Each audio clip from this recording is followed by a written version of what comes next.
Le tour de l'animal en 80 podcasts, un programme conçu et présenté par Éric Cobast, proposé par INSEC Grande École. Saison 1, l'animal, premiers efforts pour l'apprivoiser. Épisode 6, l'intelligence animale.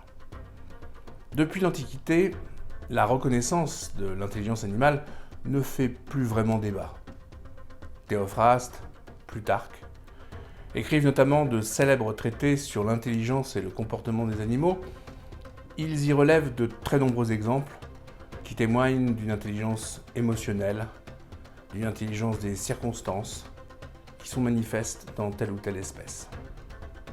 Mais, à côté de cela, ils remarquent également que les animaux ne progressent pas. Ils ne sont pas perfectibles, dirait Rousseau, parce qu'ils ne sont pas vraiment libres de penser ce qu'ils pensent, libres de choisir ce qu'ils choisissent. La nature seule fait tout dans les opérations de la bête, au lieu que l'homme concourt au ciel en qualité d'agent libre, écrit l'auteur du discours sur l'origine et les fondements de l'inégalité parmi les hommes. Ce ne sera donc pas l'intelligence qui fera la différence, ni la distinction entre l'homme et l'animal, mais encore une fois, la nature même de leur liberté. Quant à l'intelligence, eh bien, à chacun la sienne. À l'homme, l'intelligence rationnelle. De tous les animaux, l'homme seul est capable de délibération, écrit Aristote dans les Parties des animaux. Il ajoutera dans la politique, l'homme est le seul des animaux à posséder le logos. Quant à l'animal, celui-ci profite d'une vertu bien singulière, dont les hommes disposent rarement. C'est la phronésis. La phronésis, une forme d'intelligence purement pratique, qui s'apparente à la ruse du renard. Alors, la ruse, c'est un mot intéressant parce que c'est un mot qui appartient à un lexique très ancien qui est celui de la chasse à courre au Moyen-Âge. Et c'est un terme qui est utilisé pour désigner les capacités du gibier lorsqu'il est aux abois, c'est-à-dire lorsque le renard ou bien le cerf entend la meute aboyer.